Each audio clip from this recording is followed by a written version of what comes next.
Latisha Russell is a junior at Southern High School who recently got a chance to be Public Works Director Ron Bowen for the day. The Shadyside resident wrote an essay about the importance of stormwater management in protecting our bay. Mr. Bowen took her on a tour to show the many ways Anne Arundel County works to preserve and restore the environment. From the boardroom to the roadside to the riverside, Latisha learned that Public Works is an enormous agency responsible for multiple tasks to keep Anne Arundel County running smoothly.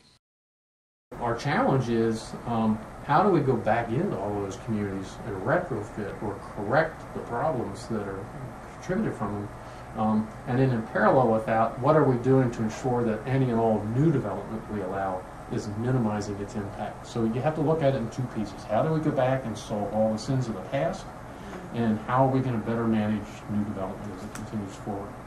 The actual effort or work that needs to be done is expensive. In Anne Arundel County alone, we need to expend over $1 billion to try to address these kind of problems.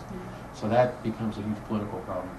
Where are we going to generate the revenue to pay for what's necessary to solve these problems? So that's the political battles that will take place. Now that Latisha had a good idea of the global perspective of challenges that face Anne Arundel County Public Works, it was time to go out in the field and get a first-hand look at what our forces are doing to make a difference now. The erosion and what's being reintroduced back into the water column because of the soil that's being released is further adding to the pollutant loads. So that makes these kind of erosion problems huge. We have got to stop these kinds of erosion problems. We have a project that's going to be bid here soon to actually reconstruct all of this. And what we'll do, we're going to fill this void with sand. We're going to bring it back up to where it was.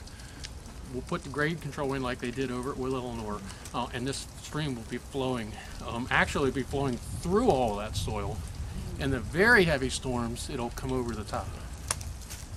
The next stop was the Will Eleanor project right down the road. It turned out that Latisha, as a freshman, had worked on that project as a volunteer. So the whole food chain will increase as you go through time, and the worms and things like that otherwise survive in it, what they do is they maintain the porosity of the soil so that it doesn't clog up with clay material stuff. The water will soak through it. So that's the whole concept of what's happening here in terms of the treatment. It's the soil that's sequestering that, just as we talked up another stream, the soils that we lost.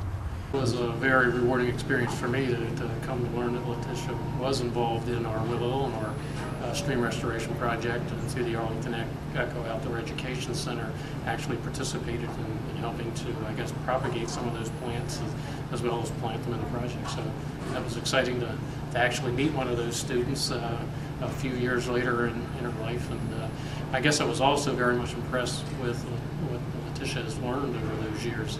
She understood more than the basics of all of the areas that I found myself trying to share with her details. So that was great.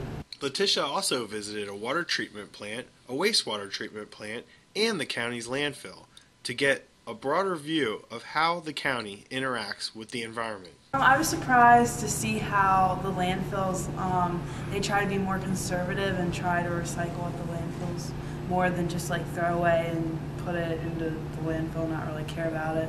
Kind of like out of sight, out of mind. They actually like care about what goes in there. It affects our future.